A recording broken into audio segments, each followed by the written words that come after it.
Welcome to Beyond the Pod, presented by SodaStick.com.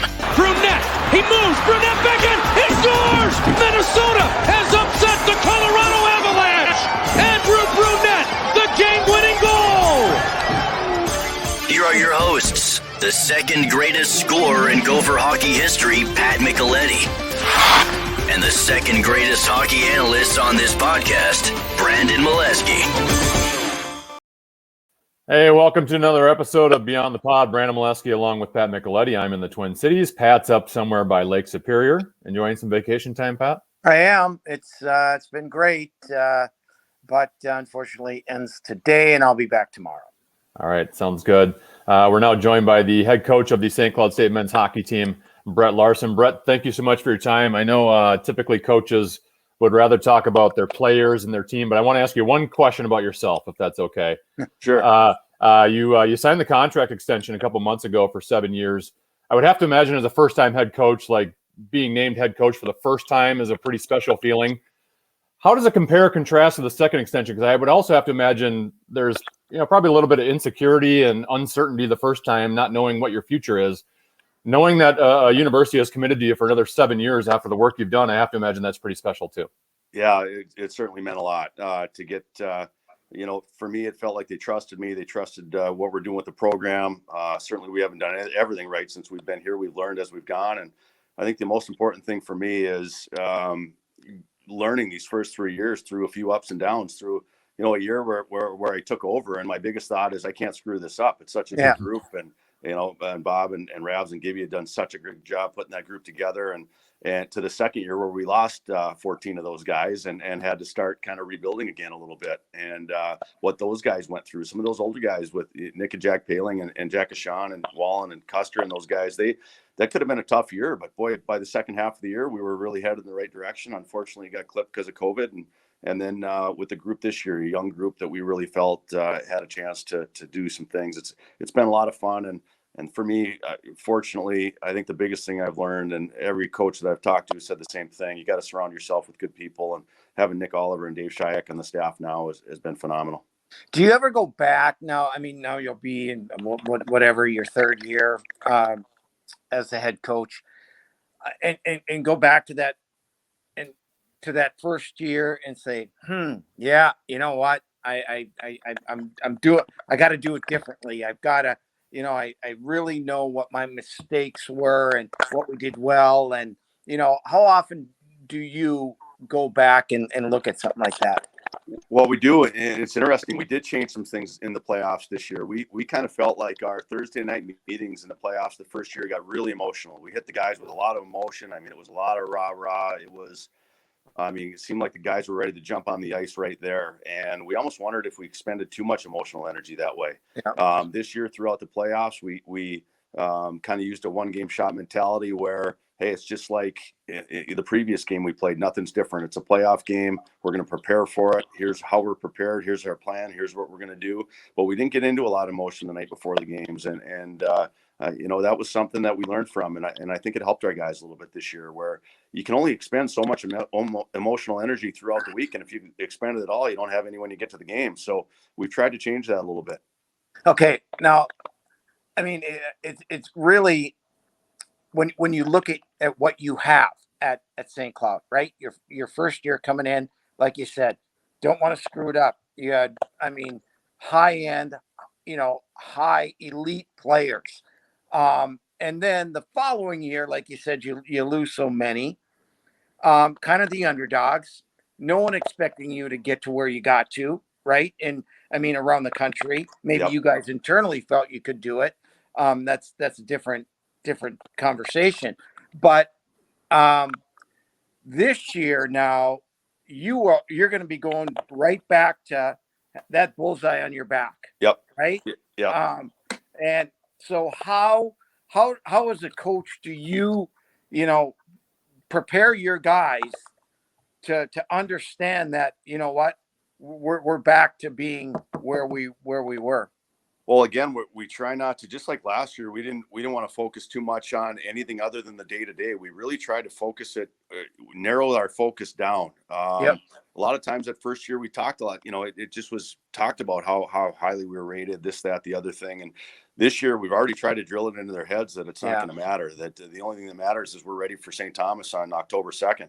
And we did try to bring the guys back to last year a little bit. I thought last year, the guys, their commitment level on and off the ice, their commitment to doing things better, even little things like nutrition, sleep, all these things that they really bought in last year. And obviously our message has been, hey, it's not going to just happen because we show up this year with most of the same guys. It's got to start with that same level of buy-in.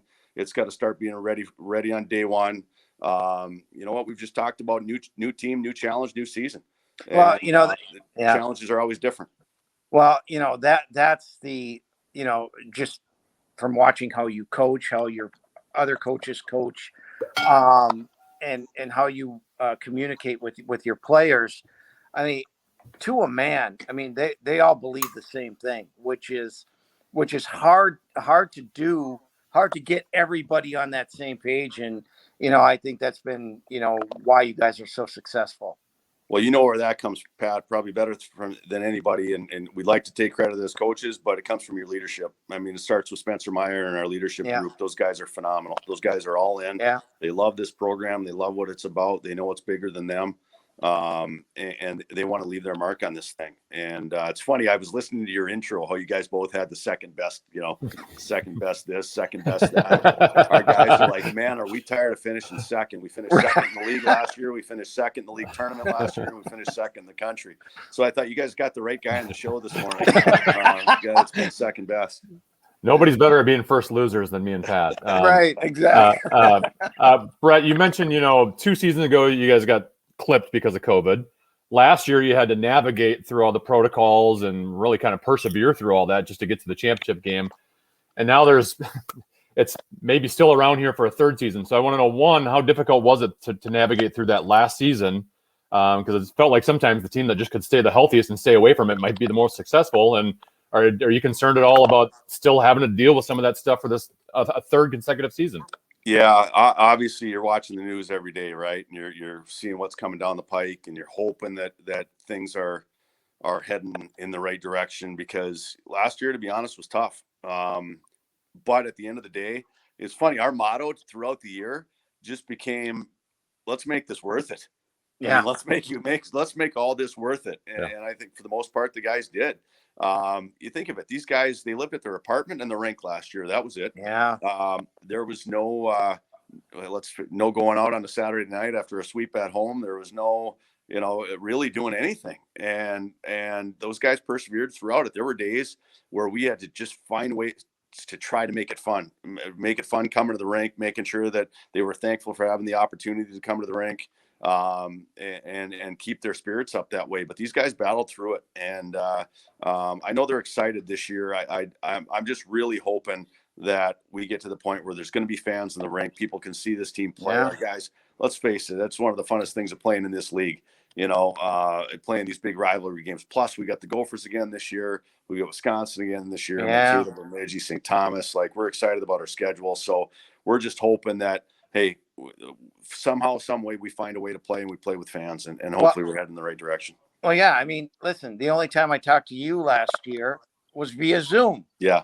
Couldn't see you before the game. Couldn't see you. I mean, part of, broadcasting is getting to know the players one-on-one, and, getting their feel, getting how you are feeling before the game, and, and the fans, all of that, and I tell you, it was tough on everybody a year ago, and you can triple that with the players and the coaches, what they had to go through.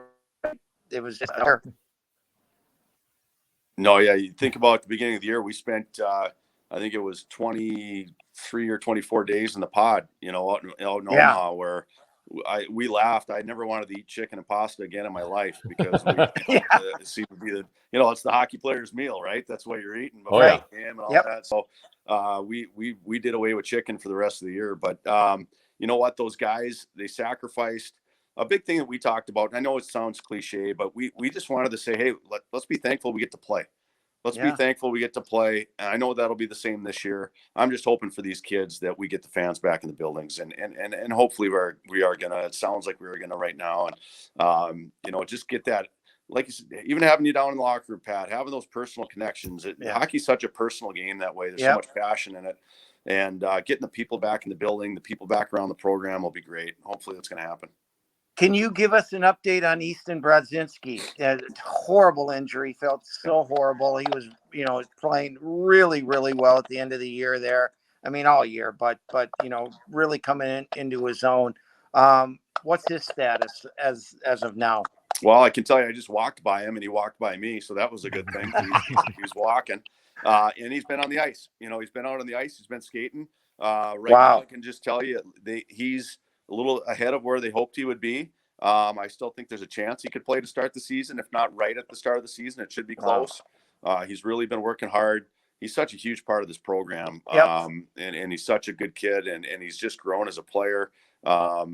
We're really excited to get him back in, obviously. I mean, it was hard to have him out. I know the rest of that game he got hurt. You could tell the guys were playing for him, no doubt. Our game took off from there. Certainly would have been nice to have him in the Frozen Four, but obviously for him, he seems to be on track, and hopefully we're going to have him back at least early in the season. It must be, he's, correct me if I'm wrong, Brett, that he's one of 5 guys that were seniors that can actually come back because the NCAA granted him another year of eligibility. Is that correct? And I'm guessing you're pretty excited to get all those guys back. For sure. There's a new term now in college hockey, super seniors. Those guys are the super seniors, and they're the only guys we know who are going to be gone or not next year. It's hard. It's odd in college hockey now. You essentially are, the freshmen last year, freshmen again, and so on, all the way through those classes. That those super seniors, they get that 5th year. We had 5 of our 8 guys coming back, and obviously having Brodsky come back is a huge part of that. And a lot of teams are getting those type of guys back. This year could be a really, really competitive. Not that it's not competitive every year, but I mean a really good college season. I think college hockey might be better than it's ever been this year. You think that guys like that are coming back. Every team's going to be older, more mature. Heck, to get 5 of your 8 seniors back, plus the growth that all the teams had last year. I think college hockey, and we all know, especially in the top leagues, it's so tight and so close. It's going to be a battle this year for sure. It's going to be really good.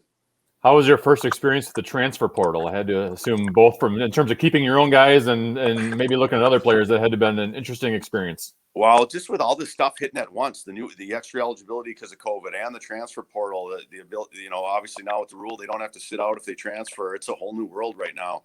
The people I feel sorry for are some of the recruits. You've got the kids playing junior hockey that it's hard to tell them exactly when they're going to be coming in because you don't know. We've got 6 regular seniors right now, and there's a good chance some of them could be back. We'd love for all of them to be back. They're great kids, and they've been big parts of the program. So it's a new world recruiting that way, and patience is going to be a big word, especially for a lot of the recruits out there. Is it hard for you to put all the numbers together? Who am I losing? Who's coming back? What recruits? I mean, how difficult is that to navigate? It's new for sure because you know what, we've got, like I said, our seniors are really good players. They're guys that if they had a great year, they could sign an NHL contract and probably gone. If they have a good year, they might want to come back again. And you're probably not going to know that until, mid to late season. Right. And especially in the case of kids that you want back. And that's the thing. I went right from the start of this, the program here. A lot of these guys were recruited before I got here, especially the seniors. And they're all great guys. You'd want those guys back any day of the week. And so that'll make for some interesting decisions here as we get closer to next year. Good luck. You have an incoming freshman from Grand Rapids, and Jack Pert, who was drafted in the 2nd round by the Minnesota Wild. Obviously, you've had your eyes on him quite a bit throughout his high school career and junior career. For Wild fans listening, can you give an early scouting report on him? Yeah, you can. Well, the one thing I've noticed is just his physical maturity. When you walked into the locker room, he doesn't look like a boy anymore. He looks like a man, and we've known him since he's 15 years old. And he's just really filling out. He looks strong. Obviously, we watched him a lot, whether it was high school or the USHL this year on person, but online. And his game is just really sound. He's going to step in and make an impact right away. He's a very smart defenseman. I think that's the thing about him that, I don't know if it pops off the page to people right when they see him, but his decision making, his ability to make plays under pressure, he's always making the right read that it puts him in really good spots. And I think he's got a chance, like I said, to make an impact here, even as a freshman. Obviously, the NCHC is one of the best conferences in hockey every single year. Who do you think is your biggest competition this year? Well, you guys are going to laugh. That's cliche coach talk, but who is it? Yeah. Right? Yeah. You've got a new coach in CC. They're going to be coming out hard. Miami continues to get better under Burge every year. You can see that. Yeah. Western's going to be loaded. Everybody. That's the hardest question to answer, because I guess the best way I can say it without BSing is just who isn't going to be your biggest competition. Everybody is. Yeah, really. And you've got a non-conference schedule. I mean, you mentioned Minnesota coming, Wisconsin coming. It's been a while that you've had, a home schedule with what you have. So, I mean, the fans are going to be in for a treat coming to the Herb every Friday and Saturday. Yeah, we just got to win some of those games, Pat. That's not an easy schedule. Hey, that's on you. That's on you, right? Yep, that's on us. Say St. Thomas, they're going to be fired up, right? It's their first Division I hockey games in the history of their program. The Minnesota rivalry, that back again. Wisconsin in here. Mankato is one of the best teams in the country every year. but Bemidji is one of the toughest teams to play every year. So the good thing I like about it is they're going to be tough, and they're going to prepare us for our league. Games like that, we know we're going to have to be at our best, and it's going to prepare us for our league schedule once we get going. Yeah, it's probably almost better for a team like yourself, to have that high competition every single night, to keep the guys at the level that you want them to play at. Exactly. And right? They're going to be up for those games. Our guys too, right? Those are all rivalry games. Every one of I know that St. Thomas, that's going to become a rivalry for sure for all the Minnesota schools. And the Gophers couldn't be a bigger rival. Mankato, all those teams. So I'm excited to get Wisconsin back in here. It's been a long time since Wisconsin's been back in the building since the old WCHA days. So it's a fun schedule. It's going to be really competitive. Brett, final question for you, and I apologize for ending on a somber note, but Mac Mosko played up in St. Cloud. Obviously, his father preceded you at St. Cloud State, Bob Mosko. What was your relationship with both Bob and Mac? How strong was that relationship, and what was your reaction when you first heard the tragic news? Obviously, shock, and I guess there were really no words. I still, to this day, it was hard to see Bob and what that family is going through. And the thing I knew about Mac, though, is all the stories about him at the service were real. That's who he was. It wasn't BS. That kid was a great kid, phenomenal person. And I'll just tell you one quick little story. One of my first days when I got to St. Cloud, somebody called me and said, David Rennick's going to come in and meet you today. And I hadn't seen David off the ice, didn't know what he looked like. Knew he was flying over from Slovakia. So I'm in my office, and this kid walks in my office. He says, "Hey, coach." I'm like, "Hey, how was the trip over?" He goes, "Well, it was fine." I go, "A long trip?" He goes, "Well, actually, I just live down the street. I'm Mac Mosko." I thought but Mac walked into my office, and from day one, he goes, "Coach, I love this program. I grew up in this locker room. These people have been so good to me. I just want you to know, and I'm going to love it no matter what, even if there's a new coach here." And I just wanted to come in and tell you that. That's the type of kid he was. And man, he was a special person for sure. Yeah. Got to give Bob and his family a lot of credit. They certainly raised that kid the right way. And it's hard. You see Bob in a different light, I guess, or the family, because now it's such a personal thing and a tragedy. And you hope and pray that they're going to find a way to keep dealing with it. But Mac was certainly just a special person. Brett, great having you on as always. Thanks for your time. Really appreciate it. I'm a St. Thomas alum, so I'll try to catch up with you before your game against the Tommies. I will see you in a month, Brett. I'll see you in a month or month. Looking forward to it. I can't wait. Hopefully it'll be down in our coach's office. I'm going to be in there, and yes, and you'll have to put up with me. So sorry about that, Brett. All right, thanks, Brett. Appreciate it. Yep, take care. Brett Larson, head coach at St. Cloud State. I'm going to drop you off here, Pat, and talk about SodaStick.com, our sponsor on Beyond the Pod. You should go to SodaStick.com, get your original Minnesota sports-inspired goods. If you haven't seen this stuff yet, you got to check it out. I love all of their designs. All of their apparel is screen printed here in Minnesota on super soft, super comfy shirts. You will love it, and we're going to hook you up with 15% off your next order. So use the code KFAN for 15% off. That is SodaStick.com, original Minnesota sports-inspired goods. Use the code KFAN for 15% off your next order.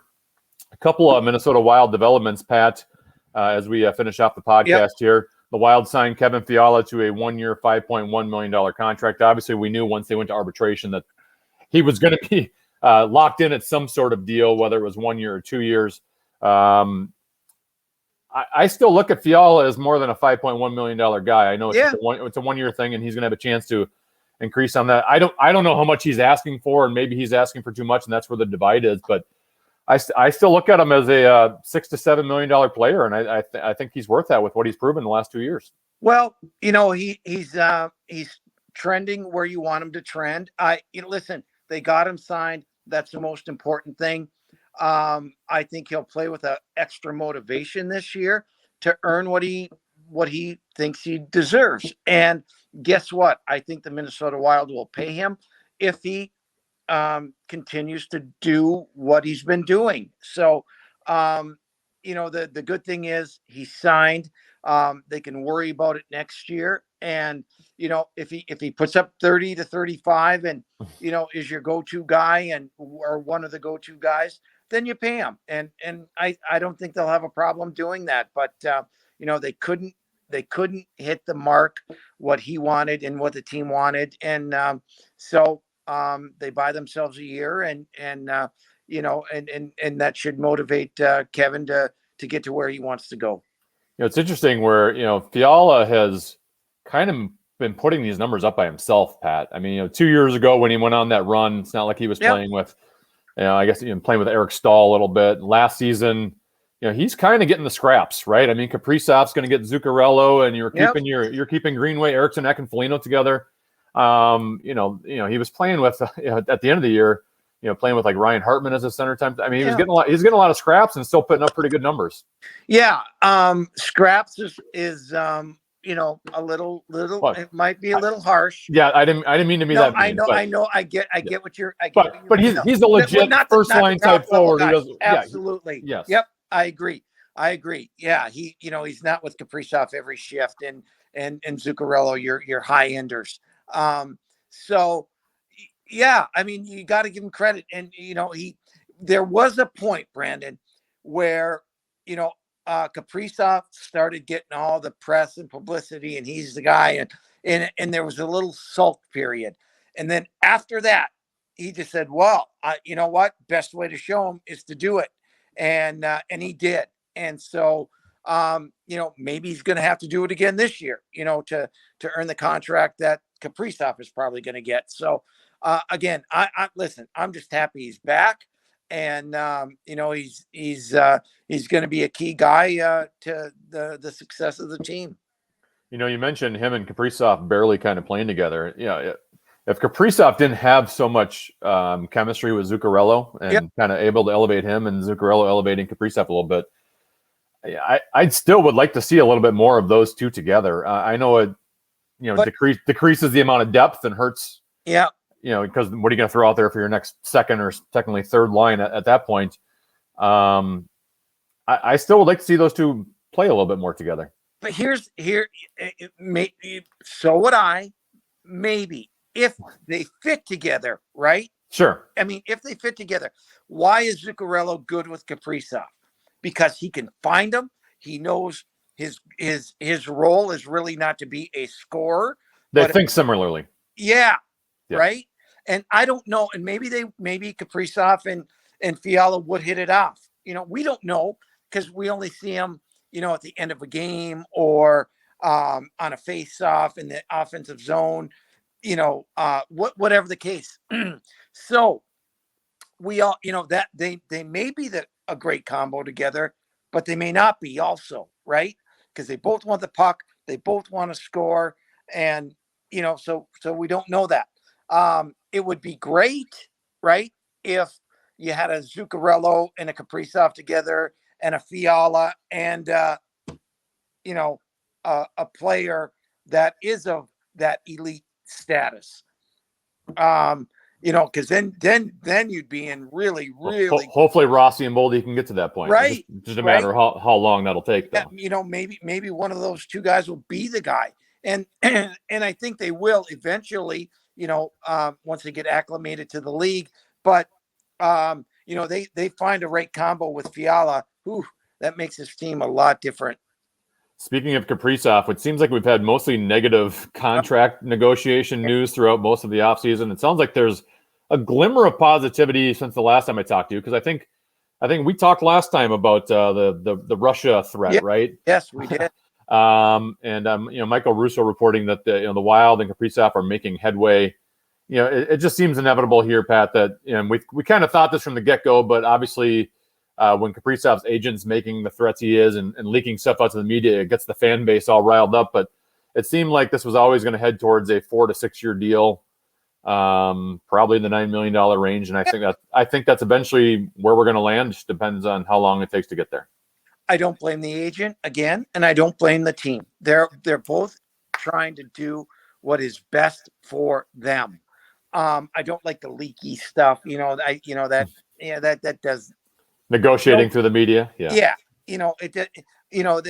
Ultimately, of course, if I'm Kaprizov, I want to get to free agency as quickly as I can. If I'm the Wild, I want to tie him up for as long as I can. Yeah. And ultimately, and Brandon, this, with every sports team, whether it be football, basketball, soccer, doesn't matter, right? Your star players are going to take longer to get done. It happens. We see it everywhere, and this case is no different. The more money it is, the more complicated it is for both sides. You got it. A couple little notes. Joe Thornton signs with the Florida Panthers. What do you think of that signing? 42. You know what? I think Thornton is. Listen, he can still make plays. Blah blah blah. But he's also come to the realization that he's not a top 6 guy. He's not going to play a ton of minutes. And I equate him to a Zach Parise, what Zach needs to get to in his mind and be happy with it. You see no complaints out of Thornton for playing time. He's a veteran. He's been around. Florida's got a younger team. I think it'll work out perfectly there for him. And finally, there was a report, Pat, that the NHL jerseys might have ads on them arriving for the 2022-2023 season. I think most pure hockey people that I follow on social media, not a fan of the news. I guess here's how I look at Pat. One, I'm in a business where advertising is very important, so I understand trying to make as much money through advertising as you possibly can. I get not wanting, we're so sanctimonious about our NHL jerseys. As long as it's just like last year, they put the sponsors on the helmet, and I didn't mind that. I thought I would, and I didn't. As long as it's small and not super noticeable, that's fine. If they put like a little sponsor on the shoulder, I'm good with that. I don't want them looking like the jerseys in Europe, where it looks like a NASCAR car. Like I don't want that. But if it's just one tiny little, it just says like Reebok here or something, I'm fine with that. Our good friend Wes Walls would get a laugh out of this because he played in Switzerland. I played in Italy. Brandon, we were covered head to toe. I mean, literally head to toe. And in fact, the tape that we put around our shin pads, were, had the sponsors on them. I mean, it was, after a while, you just kind of laugh about it, but you are, let's say, colorful. Sure. That's for sure. And you know what? If it's another source of revenue, if you're not a traditionalist and, your team's got to survive and pay the bills. Well, that's what you do. I'm okay with it. Doesn't bother me. There is a little, when you see, it's going to be hard to see the Montreal Canadiens, right? The Montreal Canadiens with a patch of, Molson beer or whatever on their Yeah. iconic jersey, the Maple Leafs. Well, anybody for that, but the original 6 to see that would be weird. Yes. Pat, moving forward here for the next couple of weeks, we got state fair stuff starting next Thursday, so it'll be a little complicated for me in terms of finding times for me. We might have to do it. We might have to do it at night. Brandon, here's one thing. I'm adaptable. Very adaptable. So I will adapt to whatever works in your schedule. So maybe we'll have to do like a live one at night or something, and maybe at some point in the next 2 weeks we'll get a Kaprizov extension, and we can just do our live emergency Beyond the Pod at that time. I'm ready for you anytime, Brandon. All right. Thank you, Pat. Appreciate it. He's Pat Micheletti. I'm Brandon Mileski. This has been another episode of Beyond the Pod brought to you by SodaStick.com. Use the code KFAN for 15% off. Thank you so much for listening or watching on the KFAN YouTube channel. We really appreciate it. We'll talk to you next week. Bye.